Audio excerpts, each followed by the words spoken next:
No,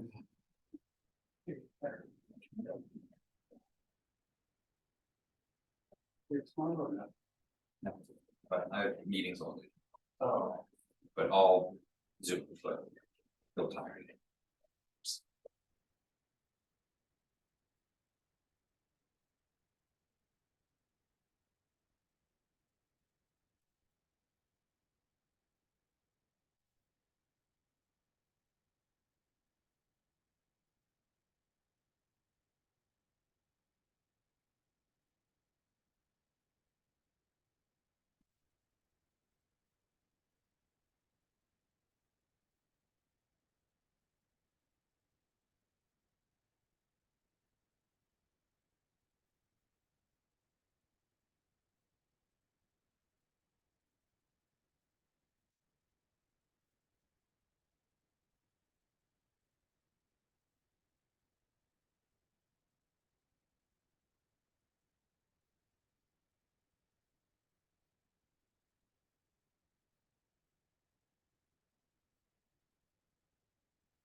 All right, it's 4 o'clock. Let's go and get started. All right, good afternoon, everyone. How's everyone doing today? Tired.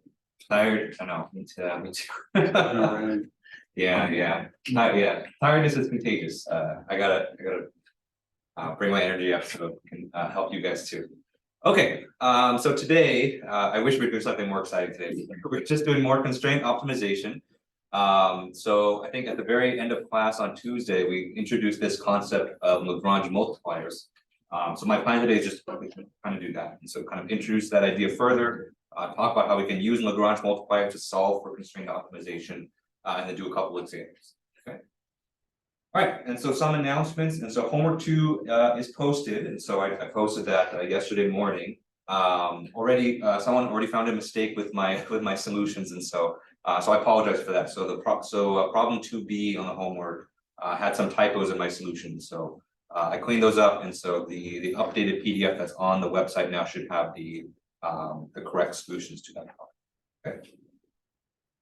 All right, and so with regards to how far you can get on the homework with just based on where you are right now, I think I put the due date for 2 weeks from now.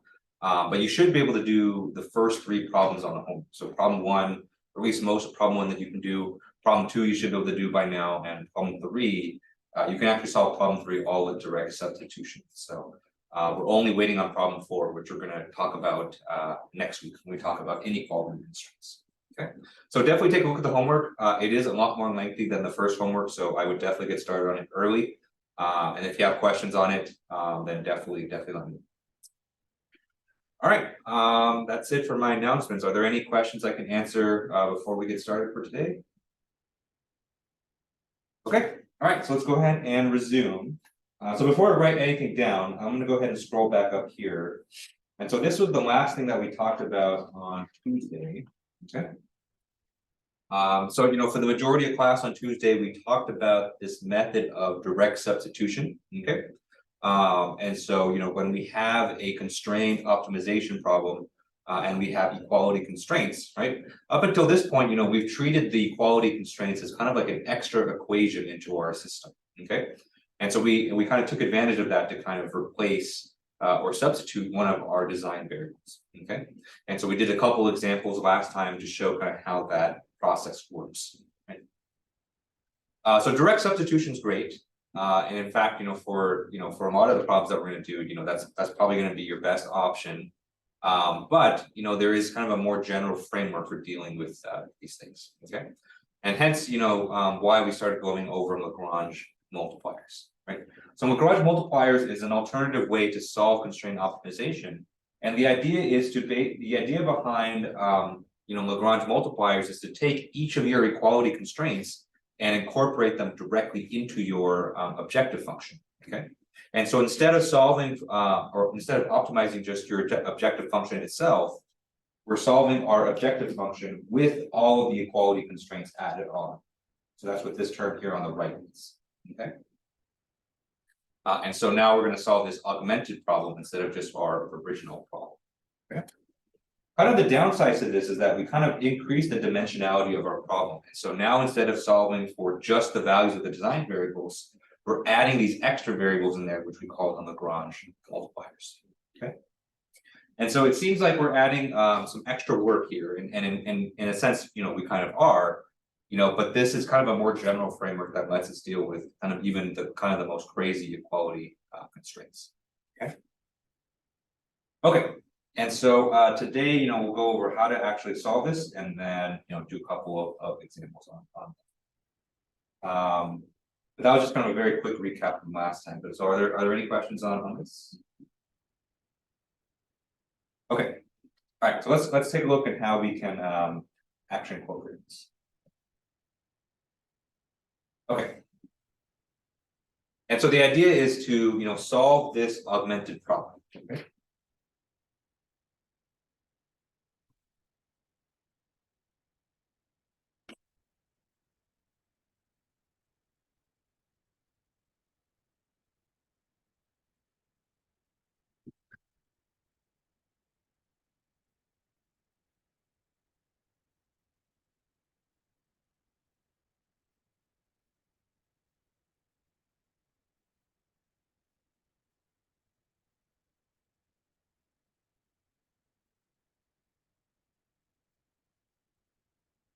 And so now that we've augmented our objective function with these Lagrange multipliers, we're basically going to solve the combined problem, okay? As if we normally do.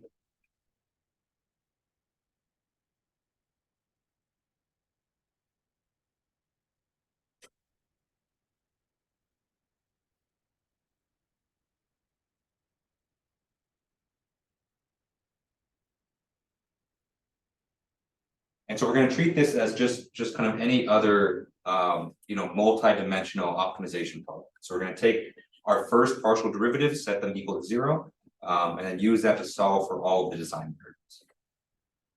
All right. And so let me go ahead and write the Lagrange function again here, just for completeness. Okay.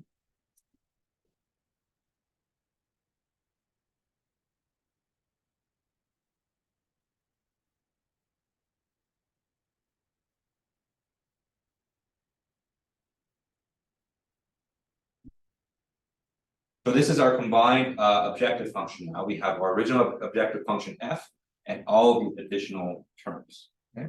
And so what we're going to do, we're going to take the first partial derivatives.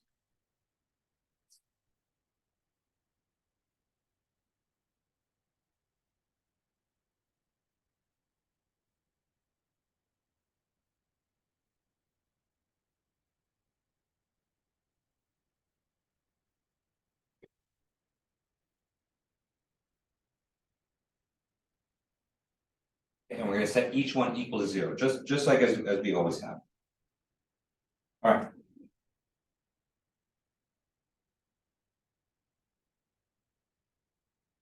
All right, so we're going to take the derivative with respect to the first design variable, and so this is going to be partial f, partial x1 plus summation is equal to 1 to m I partial g partial x1.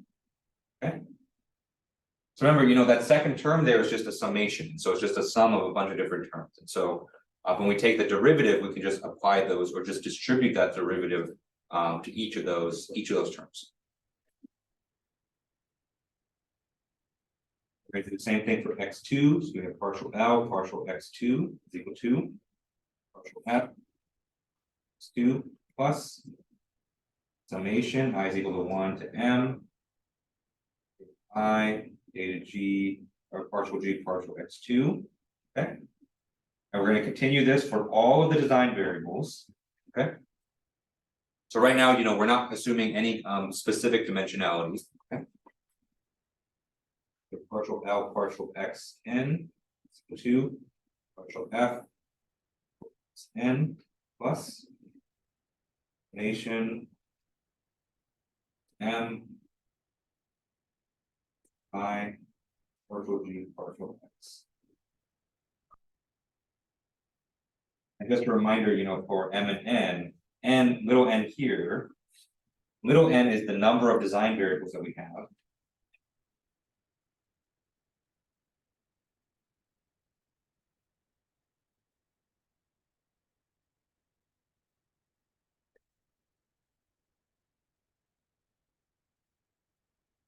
These are the original design, a number of original design variables, right? Remember, even though we're augmenting our system with more design variables in the form of the lambda terms, we don't count that in our original count. Okay? And then M here is the number of equality constraints.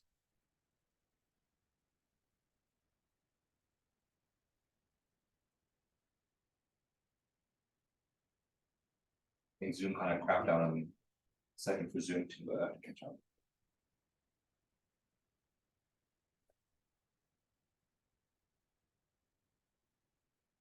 Can everyone on Zoom still hear me okay? Yeah, we can hear you. It's just not updating.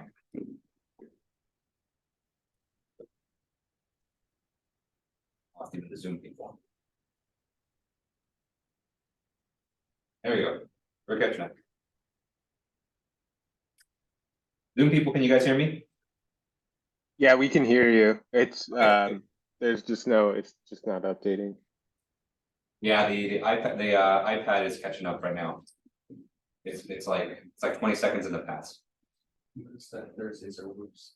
I noticed Thursdays are worse. Yeah. Too many people watching anime on Thursday. Maybe people are streaming the Thursday night football. Okay. All right, so we have all of those. So all of these is nothing new, right? And so we have all of our original design variables, just like we normally do in multi-dimensional optimization. We take all the first derivatives and we have to set these equal to 0. That was one thing. Okay. All right, so that's nothing new. Okay, I mean, of course, we have all the extra terms due to the constraints, but in the end, these are. In addition to this, we have to take the derivatives with respect to all of the lambda terms. Okay.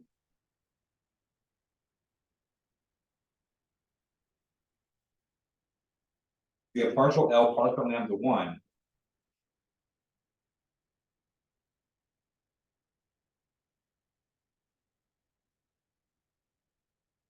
And so the good thing for all of these lambda derivatives is that most of the terms here don't depend on lambda. Right? Remember, those lambda terms are the Lagrange multipliers that we've added in manually. And so taking the derivative with respect to lambda is just going to give us a constraint back.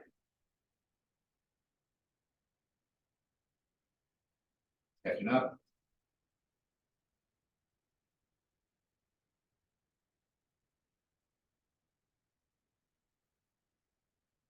I up tuition like crazy, but you can't even pay for basic internet.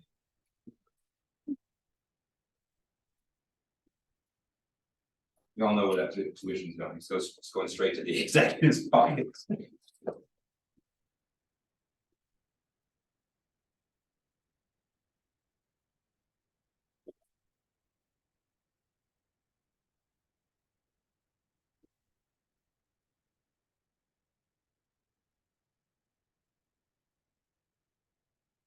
There we go. Okay, we're all caught up now.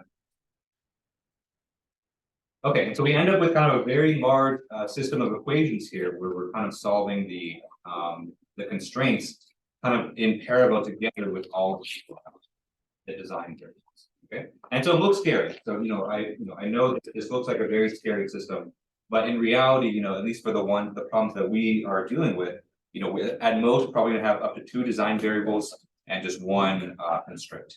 Okay, and so this is going to end up being a very small, relatively small system, at least a lot smaller than this. This makes it simple. Okay, so let's do an example of this next, but before we jump into the example, are there any questions on this? Okay, all right, so let's do an example.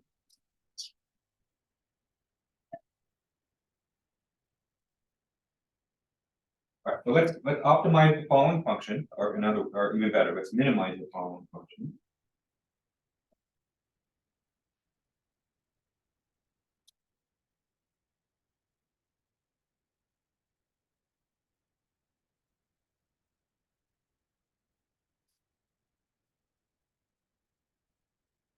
All right, so we have a 2D optimization here. So we have f of x and y. So x and y are our two design variables. And we're gonna go k.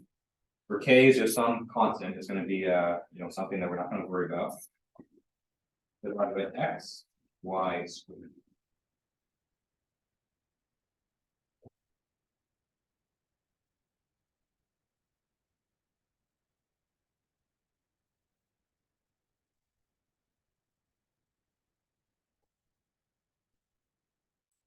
Okay. And we're going to say this is subject to the constraint x squared plus y squared with a squared.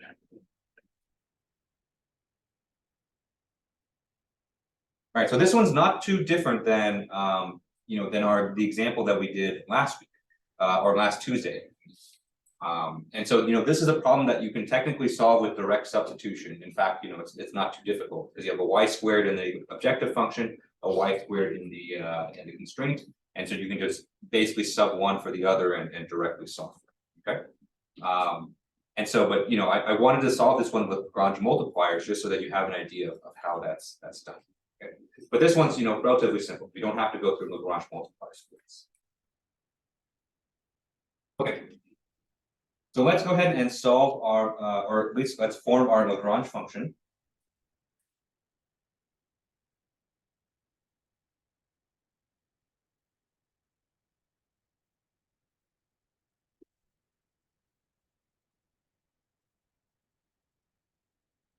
And so our Lagrange function will have three variables in this case. So we have x and y, which are our original design variables, and we have lambda 1, because we only just have one constraint.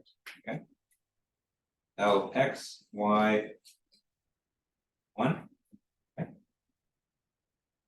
So this is going to be f of x, y plus lambda 1, g1, x, and y. Okay.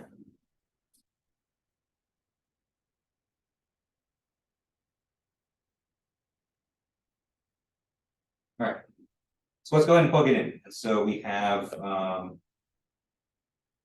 L of x and y, 1 is equal to f of x and y is k over x, y squared plus lambda 1 multiplied by the constraint. Okay.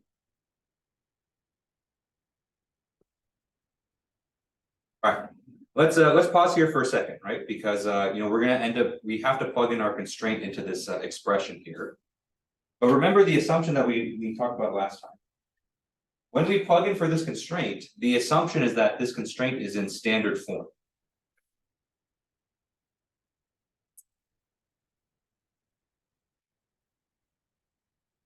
Remember what standard form means. Standard form means that it's we move everything to one side of the equal sign, and so we end up getting 0.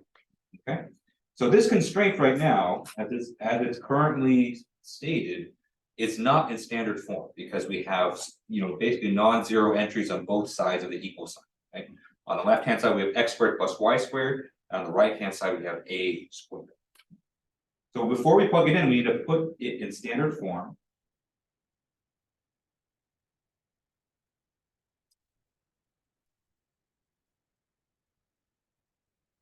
And so we have to move everything to one side of the equal sign. So you can actually you can do it either way. And so you can move a squared, so you can subtract a squared from both sides. And so you have x squared plus y squared minus a squared equals 0. That's perfectly fine. The other way you can do is you can actually move x squared and y squared to the other side of the equation. So you have a squared minus x squared minus y squared. So either one will work. Okay. For me, I'm just a little bit lazy, so I'm just going to do one subtraction. And so I'm gonna move the a squared over to the left hand side. X squared, it's y squared, it's a squared, 0, okay? And this right here is our G1 of x. That is our standard form constraint. So let's go ahead and plug that in for a Lagrange function. Okay. For a Lagrange function is k over xy squared plus lambda 1 multiplied by G1.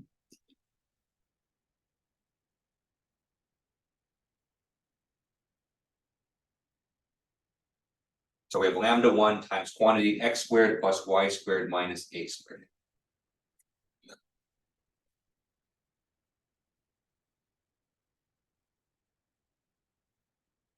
And that right there is our Lagrange function, or at least where we're going to start before we can start taking first partial derivatives. Okay. Okay.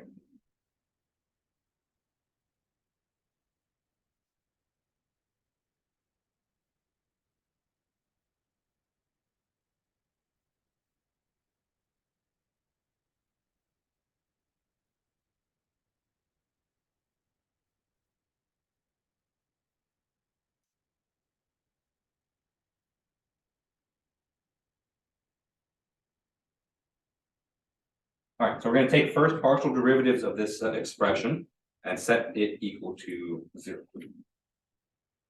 All right, so let's take partial L, partial x.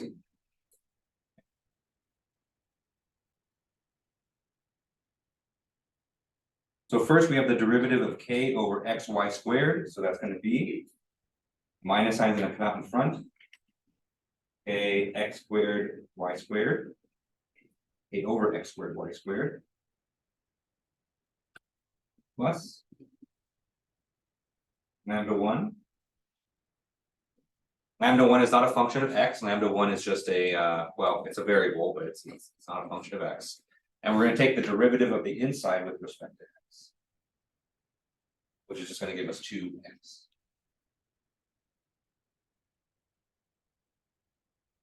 Set it equal to 0.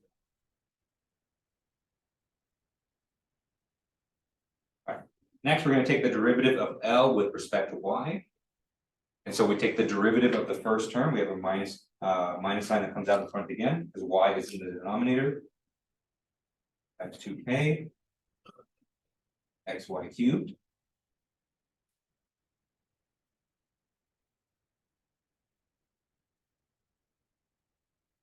Then we're going to add lambda 1 multiplied by the derivative of the inside there with respect to y.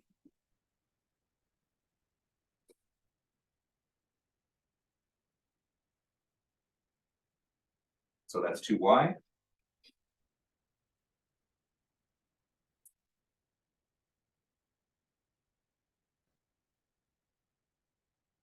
And finally, we're going to take a derivative with of the Lagrange function with respect to lambda 1. And so that first term there is going to completely go away because we don't have a function that's not a function of lambda. And then all we're left with is just the constraint. X squared plus y squared minus a squared.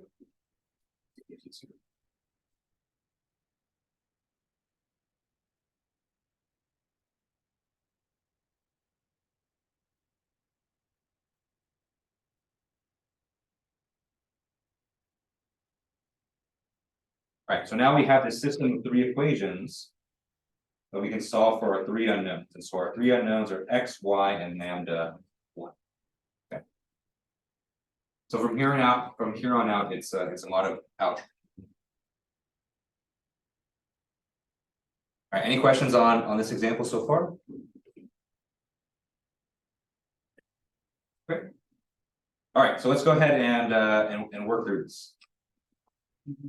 All right, so we have 3 equations to solve for 3 unknowns, and so here it kind of helps to have a lot of experience with these types of systems. But one thing that I notice, or at least it jumps out to me, is that if we look at the first 2 equations here,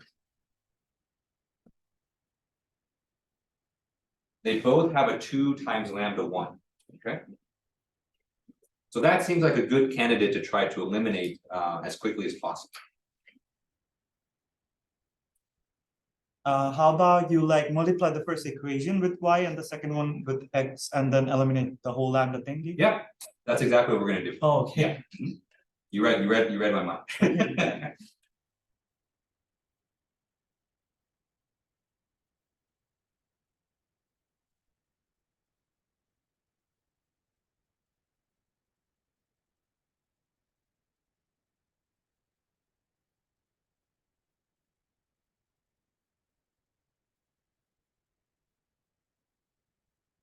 Right.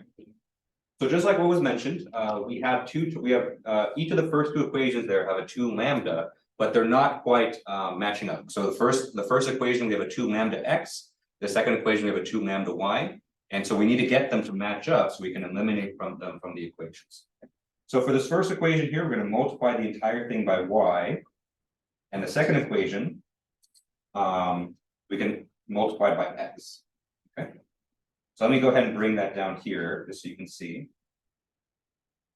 Okay, so we multiply the first equation by y, we end up with minus k x squared y, okay?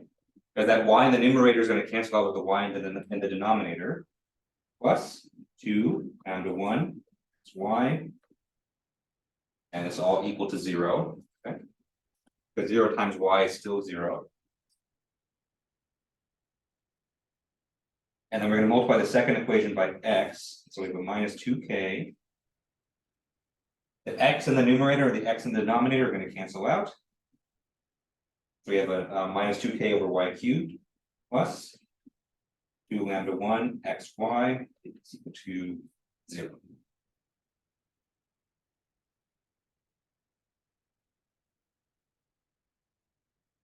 All right. So now we have something good because now we can subtract these two equations and eliminate the 2 lambda 1 xy for both equations. So this is I've done this in previous classes before, but I know some people would prefer just kind of solve for 2 lambda xy and 1 and substitute the other, but for me in my mind I like to subtract equations, so because I can kind of see those things kind of eliminated. But solve this however you need. Okay. And so we do that, we have a minus k over x squared y minus plus 2k cubed is equal to 0. Okay.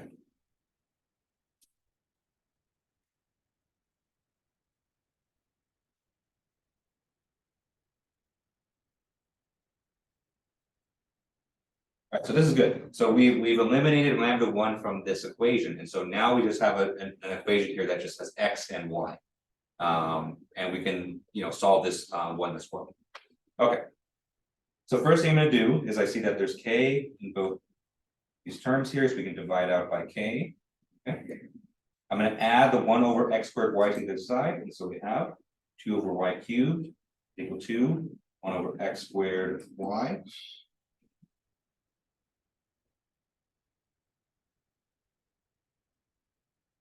I'm going to cross multiply here, and so I'm going to take this x squared, multiply it, and bring it up in front.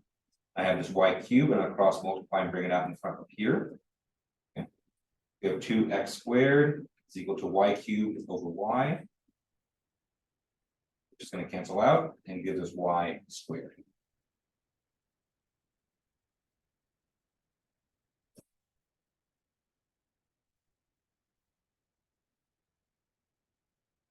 Okay.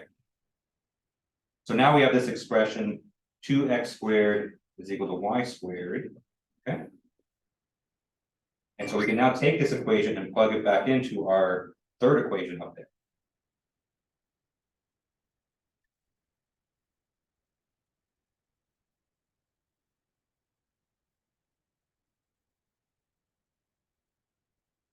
And so if you recall, that was the equation that we got by taking the derivative with respect to lambda 1. All right, so let me go ahead and write that equation down here again, just for completeness. Okay. This was actually just our constraint. So we have x squared plus y squared minus a squared equal to 0. Okay. So let's go ahead and plug in for y squared. So from this equation here, we say that y squared is equal to 2x squared. Okay. So we get x squared plus 2x squared a squared equals to 0.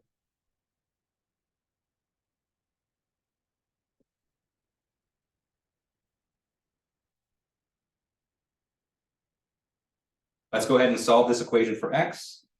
And so we're gonna have a 3x squared on the left-hand side of the equation. On the right-hand side, we have a squared. As we divide by 3, take the square root, we get x is equal to a divided by root 3.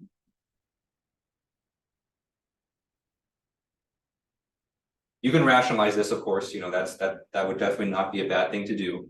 But I'm lazy, and so I just leave the radical in the denominator. Okay.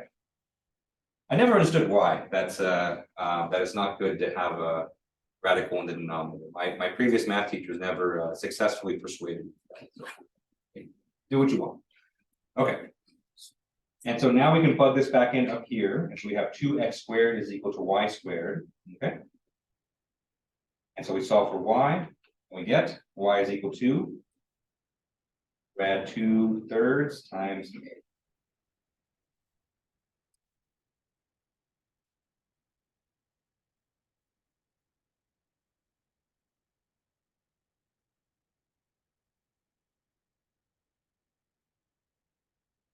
Right, and there is our optimal point. We had a 2D optimization with a single constraint, and so we were able to incorporate that constraint using Lagrange multipliers, and we got our optimal value. Now you may be wondering, you know, we found x and y here, but what about lambda, right?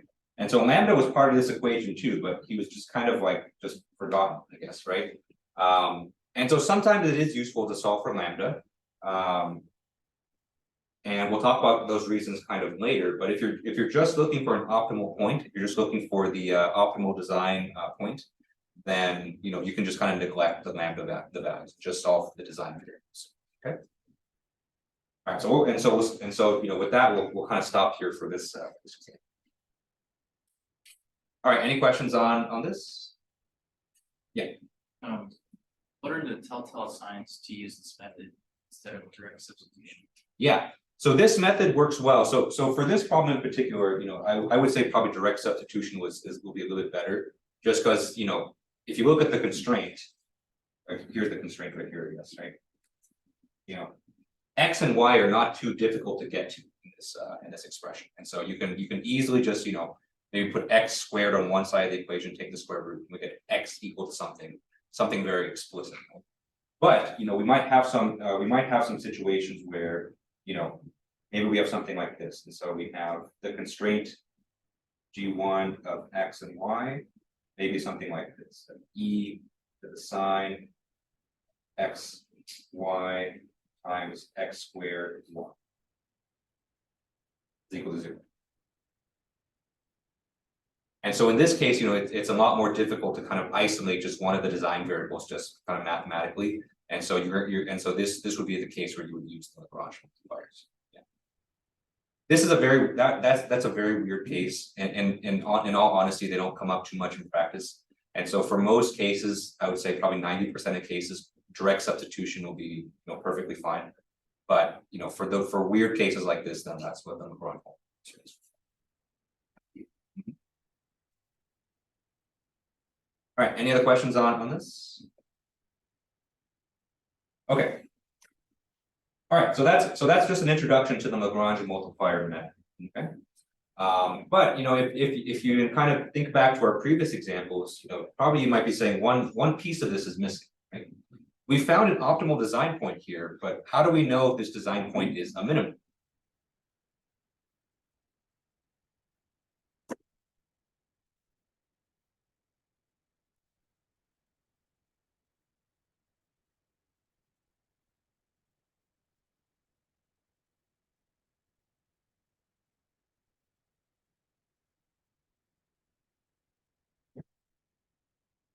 So usually what we do in these situations is we utilize the Hessian matrix, right? So we compute the Hessian, we find out if it's positive definite or negative definite, and then based on that, we determine if we have a max or a min. Okay. For you know, when we've used the Lagrange multipliers, you know, we actually can't use the Hessian just by itself, because the Hessian assumes that you're optimizing just the original objective function. Okay. In this case, we weren't optimizing the original objective function. We were optimizing an augmented, right? Because we added the Lagrange multipliers. So we have to change our approach a little bit to kind of account.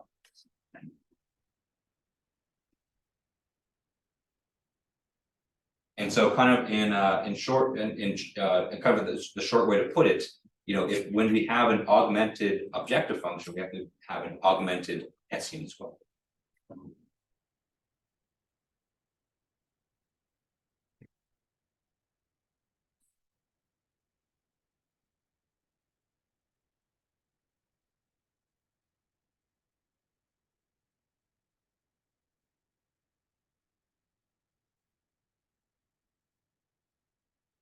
So it looks like the following. And so, this is again kind of it's going to look like a mess just because this is a kind of the most general case. But when you have just kind of a very simple case with just two design variables and a constraint, this simplifies a lot. So just for now, just kind of write it down, kind of bear with me, and then we'll do an example with this. Okay. And so to determine if a Lagrange multiplier problem is a max or a min, we have to take the determinant of this kind of big matrix.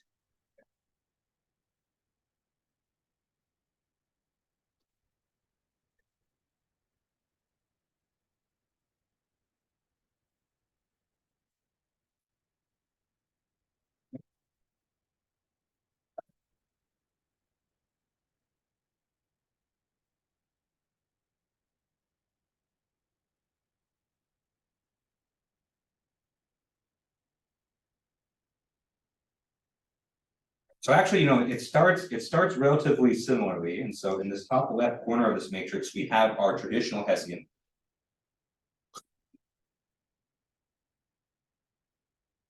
So all these L terms, these L11, L21, those are the second partial derivatives of our Lagrange function.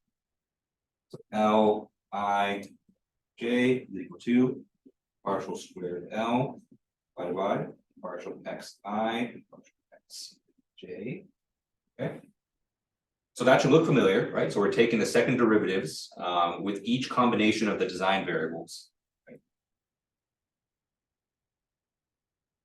And if these are not constant, we're going to evaluate these at the optimal point.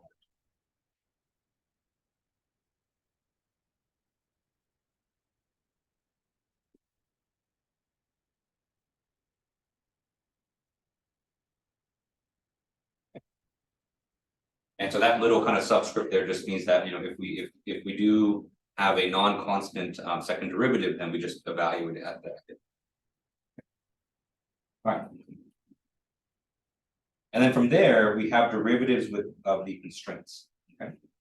And so starting from this part right here, we have G11, G21, the M1. Thankfully, that's the end of the matrix. G11, G1.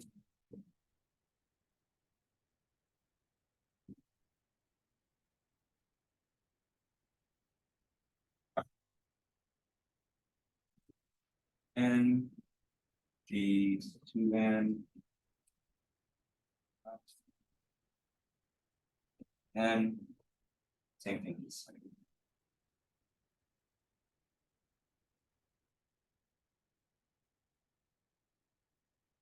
Good thing is that once you're here, everything else is zeros.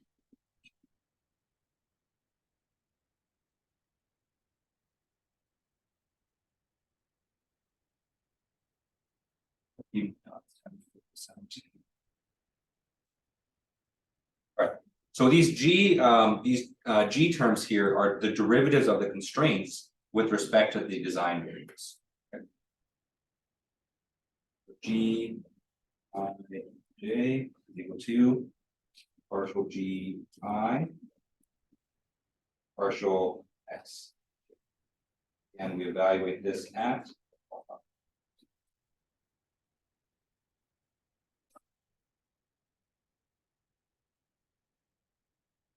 so it's a mess. Right?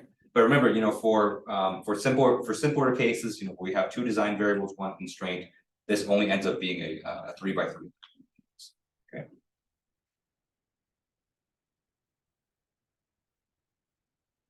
All right, and then all of this is going to be set equal to 0.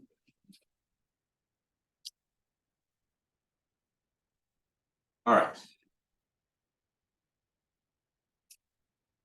And so throughout this entire, process of computing this matrix, what you will notice is that we've introduced kind of an additional variable here, which is the z, kind of a z variable, which we're including on the diagonals. Okay.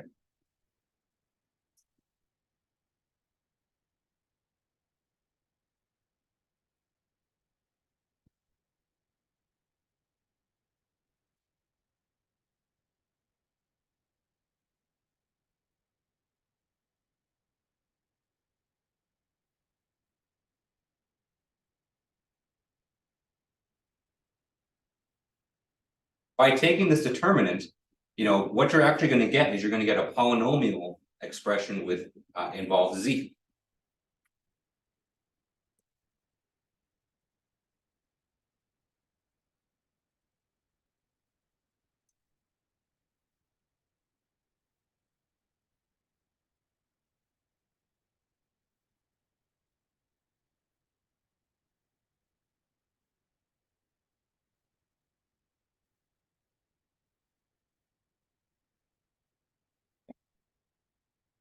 And so depending on the values of z that we get from this polynomial, that's going to tell us whether we have a minimum, a maximum, or neither.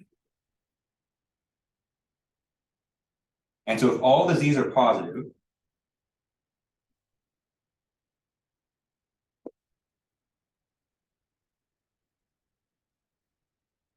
then we have a minimum.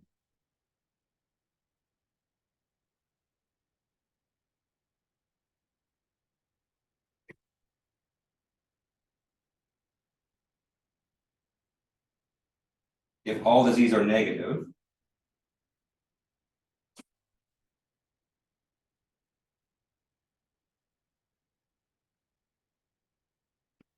then we have a maximum.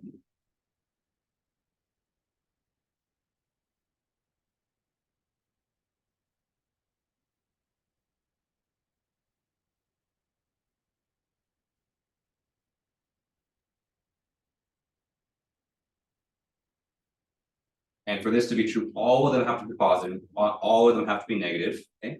If you have a mix, then it's neither.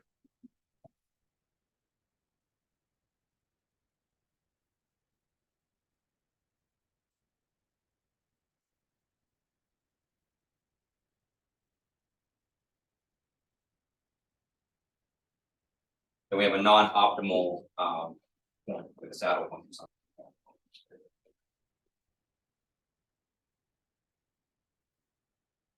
All right, so the next example, I'll show you kind of how this is linked. But before we jump into that next example, are there any questions on this so far? Okay, all right, so let's do another example. This one will be a little bit more fun, because instead of just optimizing just a generic math function, we can actually visualize this. Okay. Okay, so for this problem, we want to compute the dimensions of a cylinder.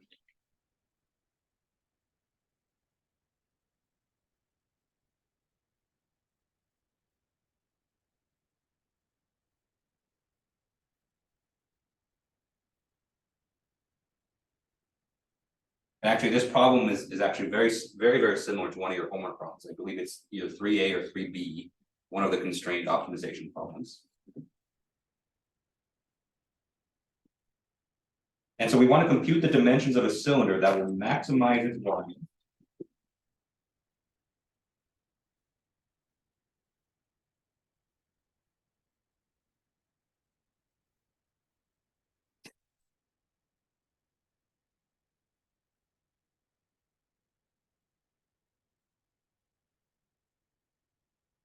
Right, we want to maximize the volume, but the constraint that we have is on the total surface. Okay, and so we're going to assume that the total surface area has to be equal to 24 pi.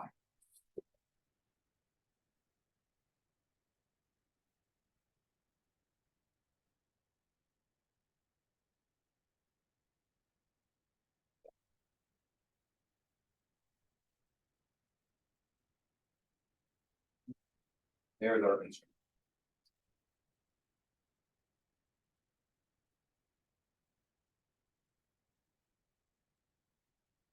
Alright, so I picked this example because it's actually fairly practical. So you know, a little bit about my personal life. I like to cook a lot. Cooking is one of my favorite hobbies. And so sometimes, you know, when you're cooking, you know, sometimes you like to wrap you know, your food, or create like a capsule and put it in the oven or something. So, you know, with this example, I was imagining that, you know, maybe you're running at the end of your aluminum foil and you only have so much aluminum foil left in your container. And so you want to try to see, you know, what is the best way that you can cook the maximum amount of food with the limited amount of aluminum foil that you have. Okay.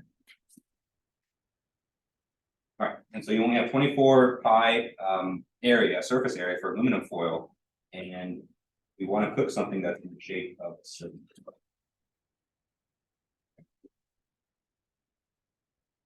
All right. So our cylinder has two dimensions. Has the length, and it has the radius. You could do diameter, I guess, but you know, I think radius is a little bit easier in this case. Okay. And so we want to find out the values for the length and the radius that's going to maximize the volume.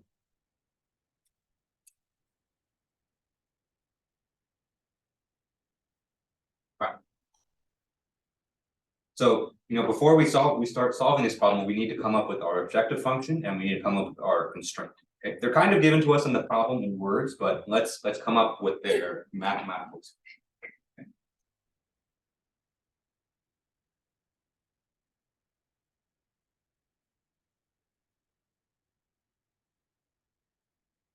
And so for this problem, we want to maximize the volume. So the volume should basically be our objective function. Okay.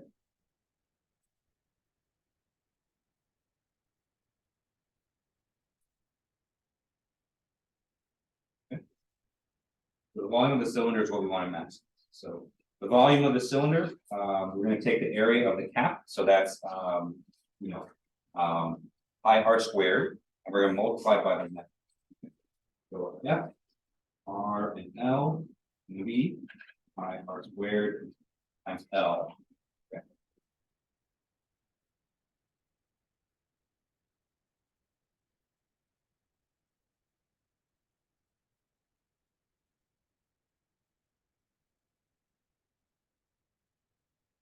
So we want to maximize that as much as possible. The only thing we're constrained by is the surface area. Okay.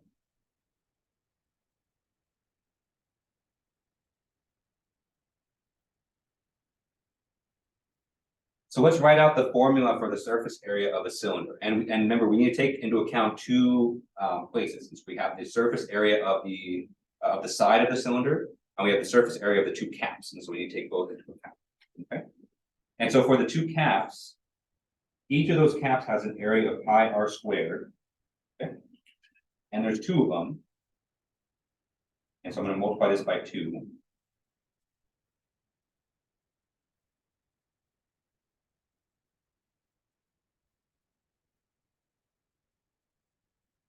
And then the side has a surface area of 2 pi r times L. Okay. 2 pi r is the perimeter of the cap, and then we're going to multiply that by the length. Okay, so this is the area of the side.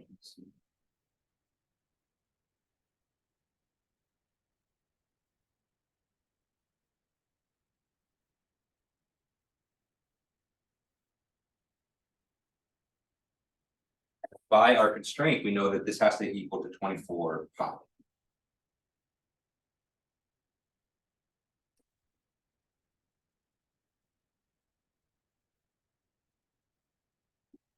Right. Any questions on how we obtain these two formulas here for the objective function and our constraint? All right. Before we form our Lagrange function, and so you know we're going to solve this with Lagrange multipliers. You know, let's put this in standard form.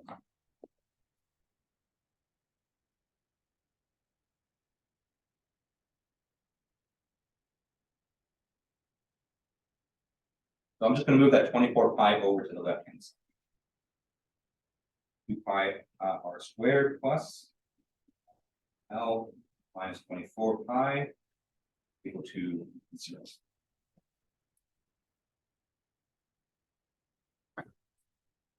So now we're ready to plug this into our Lagrange function.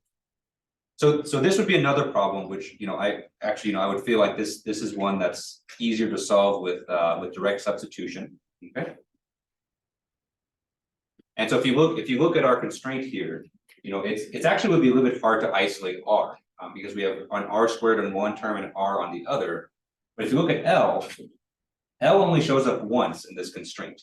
And so it'd be very easy to kind of isolate it by itself, solve for it, and then plug that back into our objective function. So, this would be another problem that with direct substitution, I think it'd probably be a little bit easier to do. But we're doing this example just to kind of illustrate Lagrange multipliers. Kind of continue on. But I did want to mention that just so that when you're doing the homework problems or when you're doing problems on your own, you can kind of identify which way would be easier for you to do.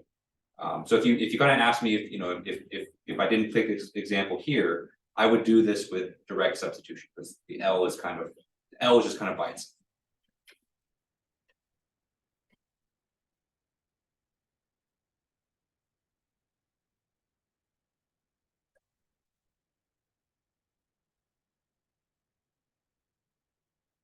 All right, so let's go ahead and form our Lagrange function.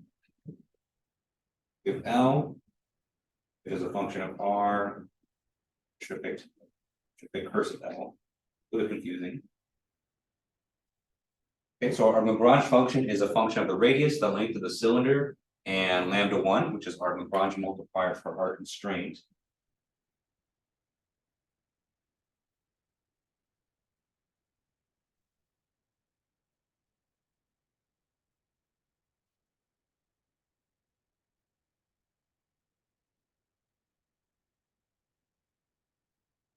And so we have our Lagrange functions equal to pi r squared L plus lambda 1 times 2 pi r squared plus 2 pi RL minus 24 pi. All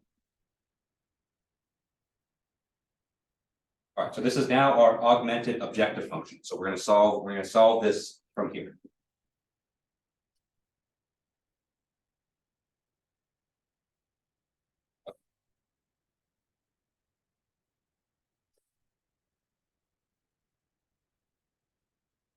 My stylus is not working. Okay, well, that's a bummer. I can swap this one. Discharged. I think I wore off the tip. Press down too much. All right. Well, we'll continue with let's see. Let me see if I can continue with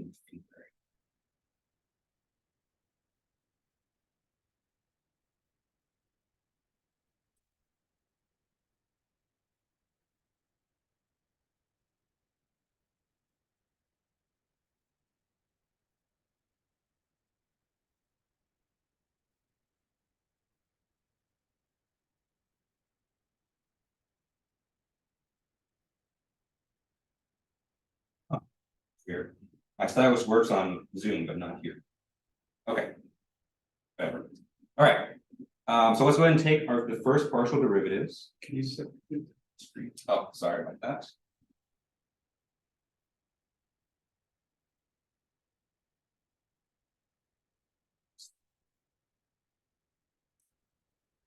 Not popping that. Well, okay. Sorry about that.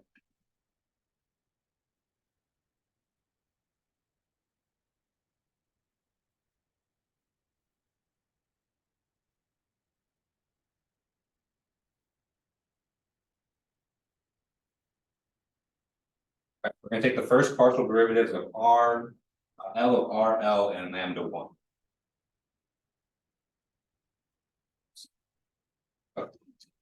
We have partial L, partial R is equal to 2 pi L R plus 1 pi R plus 2 pi.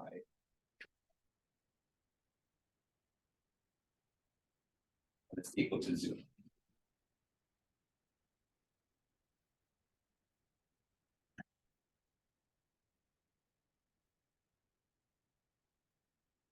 Okay. Let's go. Why would zoom make this? Oh, okay, so we have partial, we have the derivative of the Lagrange function with respect to the length. Okay. And so if we do that, we have pi r squared plus 2 pi lambda 1 r is equal to 0.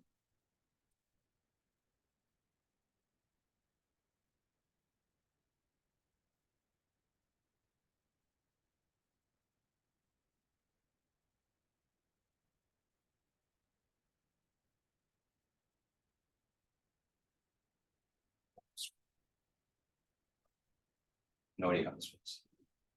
Sorry about this, guys.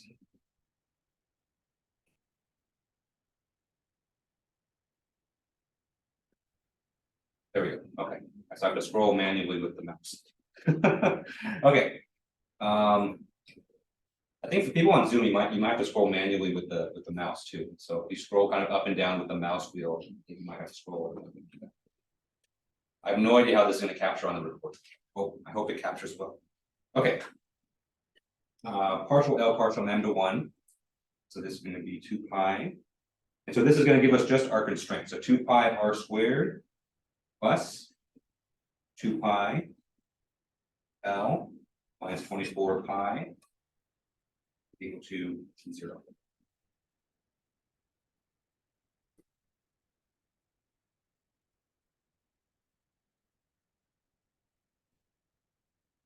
All right. So this is our 3 constraints. So I can zoom out here. There we go. Okay. So these are our three equations. Sorry. So these are our 3 equations for this problem. And just like we did with the last example, we're going to solve it for our 3 unknowns. So we're going to solve it for r, L, and lambda 1 if it's convenient. All right. Any questions on how we obtain these equations here? Sorry, there was a. I know. Switching to the Zoom whiteboard was a little distracting. Okay. All right. So let's continue from here. So let's go ahead and solve these.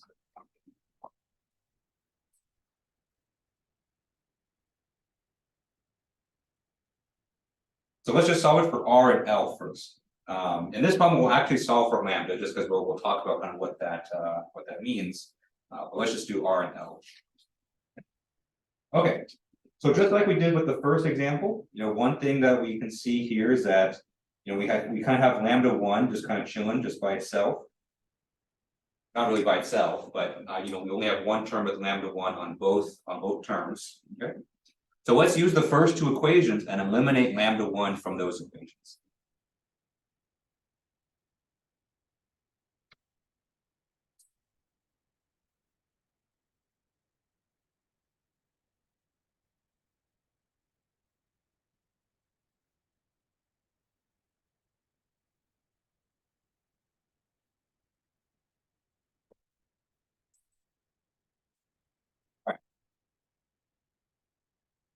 And so we'll do this kind of in the more traditional way, just because there's no kind of slick way to subtract the equations. And so what I'm going to do is I'm going to algebraically solve for lambda 1 in both the first equation and the second equation. Okay.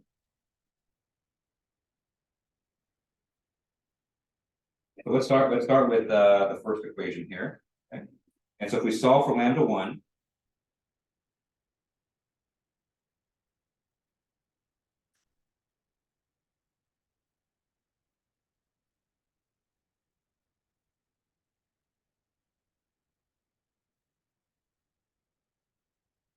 and so I'm going to subtract 2 pi LR to the other side of the equation, then divide by what's in the parentheses. Yes, we get lambda 1 is equal to minus pi LR by pi R plus 2 pi L. Okay.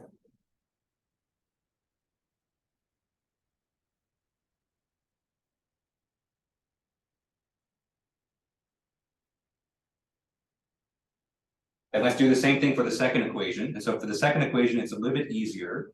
So I'm going to subtract pi r squared from both sides and divide by 2 pi r. And so we get lambda 1 equal 2 minus pi r squared by 2 pi r. Okay.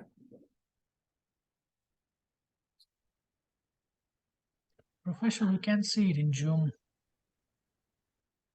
Sorry, was there a question? Yeah, we can't see it in Zoom. What are you doing down below for solving the Yeah, things? I think you might have to manually kind of scroll down on the whiteboard, using your own mouse. So the Zoom whiteboard is kind of interactive for you guys, and so you can kind of look up and down as you want. I see. Thank you. Yeah. Actually, let me get to a good stopping point, and then let me see if I can switch back to Notepad. Okay. All right, and so now that we've kind of solved for lambda 1 on both from both equations, we can set them equal to each other. Okay.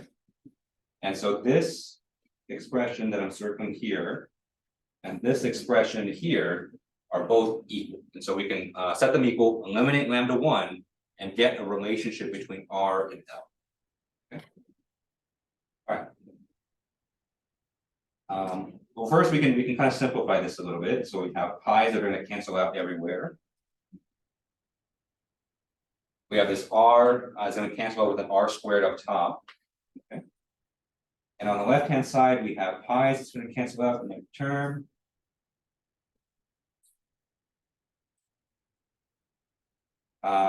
We have 2's that are going to cancel out. Okay.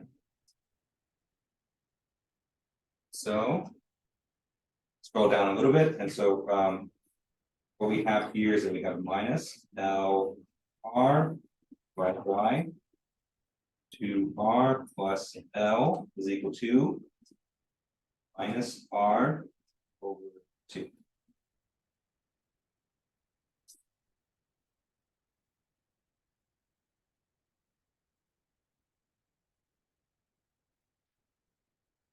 Okay. So now we can simplify this even further. Okay. And so we can see here that we have an r on both sides, and so the r's on both sides are going to cancel out. So that r is going to cancel out with r. Let me cross multiply this. Actually, let me cancel out the negatives too. So the negatives are going to cancel out. When we cross multiply, this 2 pi or 2r plus L is going to come up here. This 2 is going to come up here.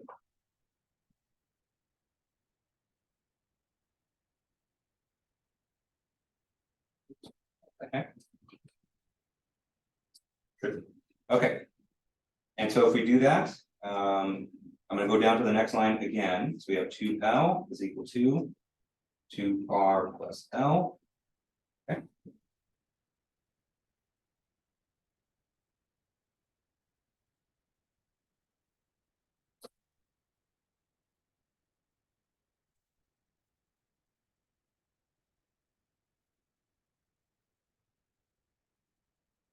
I'm going to subtract an L from both sides. So we get L is equal to 2R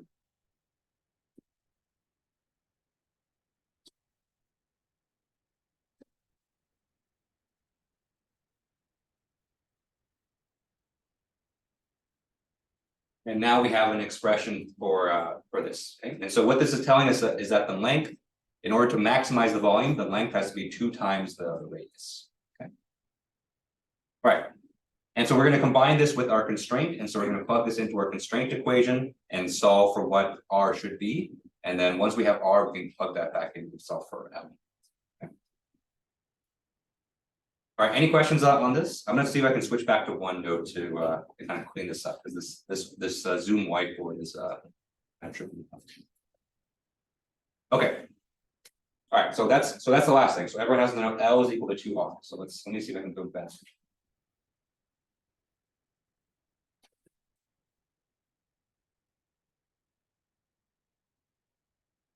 Stylus is working on the Zoom whiteboard.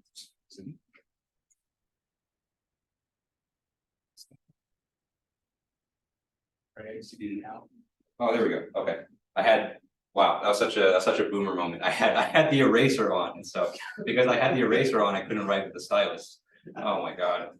I'm only 32. I shouldn't be like this. Oh my god. Okay, sorry about that. Sorry about that. Okay.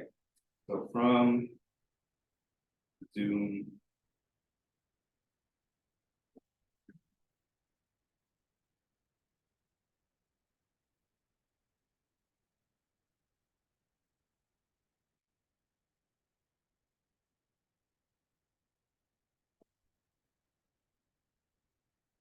Whiteboard L as equal to 2 times R.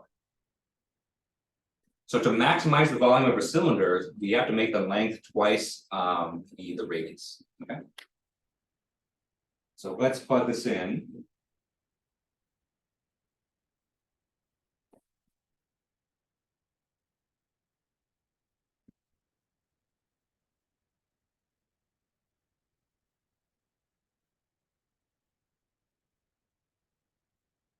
Let's plug this into our constraint. Okay. And so our constraint said that the surface area 2 pi r squared plus 2 pi r L minus a naught 2 minus 24 pi has to be equal to 0.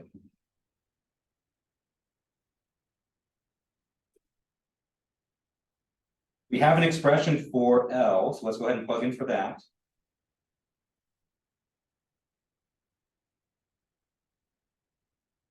Two pi r squared plus 2 pi r times 2r, so that's going to give us 4 pi r squared.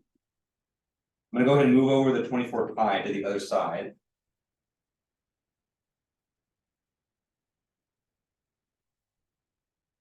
Now it's just kind of a simple algebra problem. So we cancel out pi for all these terms.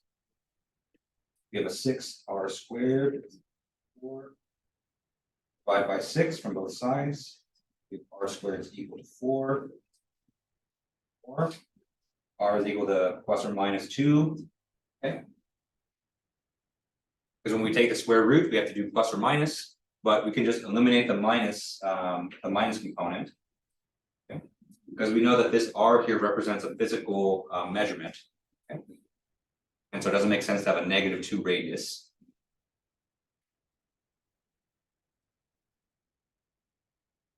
So that's our optimal value for r. We know L has to be 2 times this, so L is going to be 2 times 2, which is 4. Okay.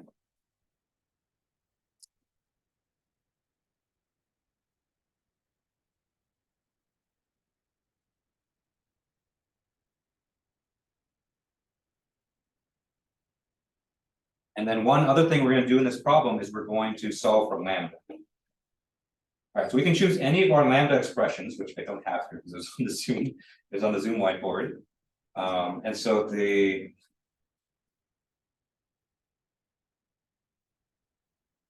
because now that we have r and L, we can solve for lambda pretty easily. So one expression that we had from lambda, so that lambda 1 is equal to minus r over 2.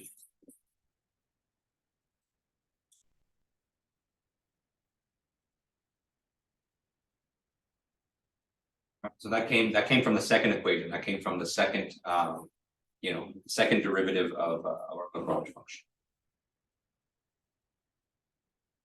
It's not one thing. Okay, interest factor. Okay, so we go ahead and plug in 2. You get lambda 1 is equal to minus 1.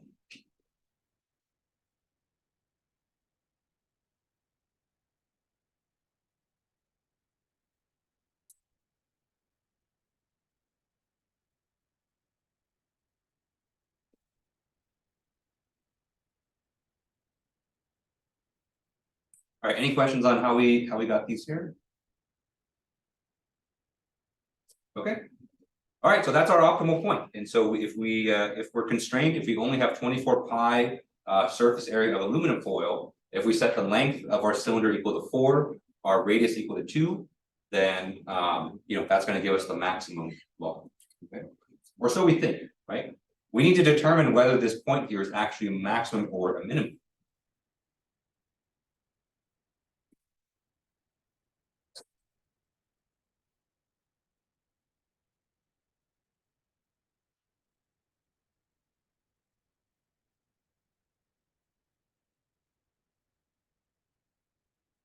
To do that, we're going to compute the following determinants.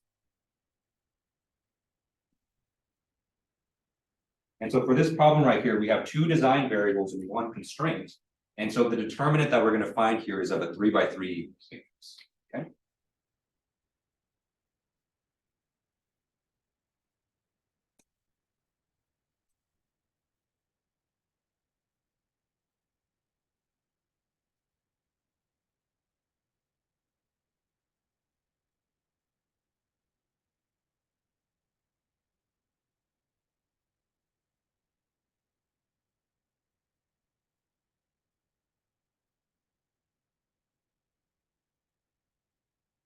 So we need to determine what all of these expressions here.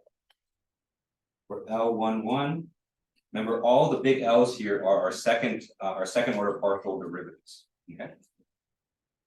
Okay, this is partial squared L, partial R squared. Okay. L12, the same as L21, partial squared L, partial R, partial L. L22 is partial squared L, partial L squared.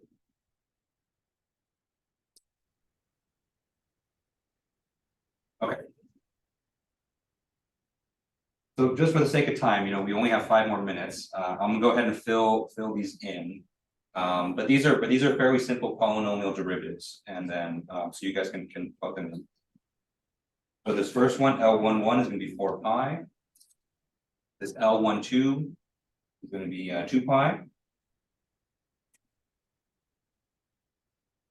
And L22, since our Lagrange function only has the length in the first power, if we take 2 derivatives with respect to the length, we end up with 0.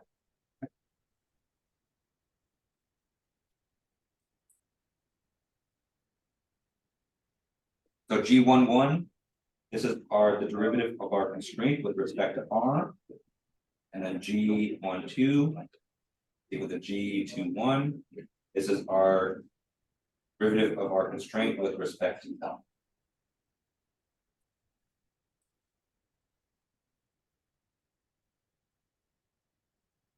So once again, kind of in the interest of time, let's go ahead and just, I'm just going to give you the expressions for these. So G11 is going to be 16 pi. G12 is going to be 4 pi. Okay. And so let's go ahead and plug all of these expressions into our matrix. All right. We have 4 pi, Z, pi, pi, pi, pi, Z, pi.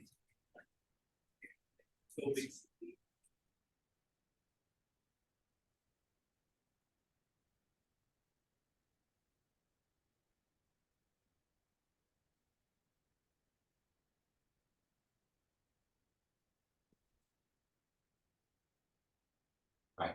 So luckily for us, everything here is a constant, and so we don't have to plug in any values for R and L. Okay. And so we can just take the determinant of this here. Remember, all this is equal to 0.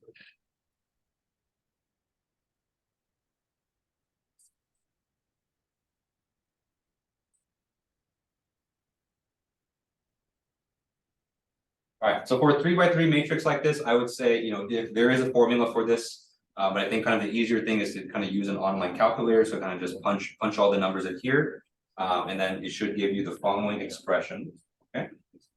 And so taking that determinant gives us 272 pi squared times Z plus 192 pi cubed equal to 0, basically. Thanks. So luckily for us in this case, we only have a first order polynomial in z, so we'll just have one value for z.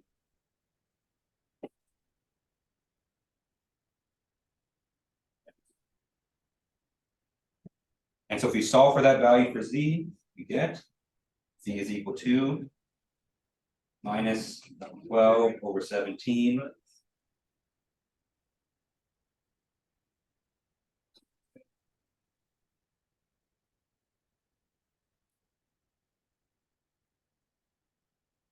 And since we got a negative value for z,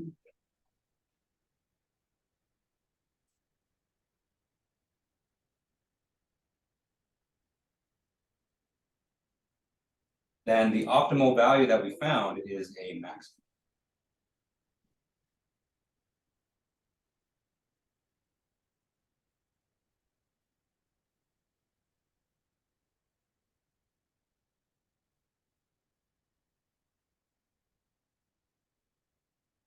Which is what we want, right? We wanted something to maximize the volume, and we got confirmation that our result does in fact result in a maximum. All right, any questions on this? Okay, all right, so that's all we got time for today. And so, I think in both lectures this week, we did examples with kind of a lot of algebra. So, I appreciate you guys hanging in there. I know it's, it can be hard to follow, especially when your professor is a boomer who can't figure out his eraser on his iPad. So thank you guys for your patience. So hope you guys have a good weekend. Hope you guys have a good rest of your day. And I will see you guys next Tuesday.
Yeah, 17,500.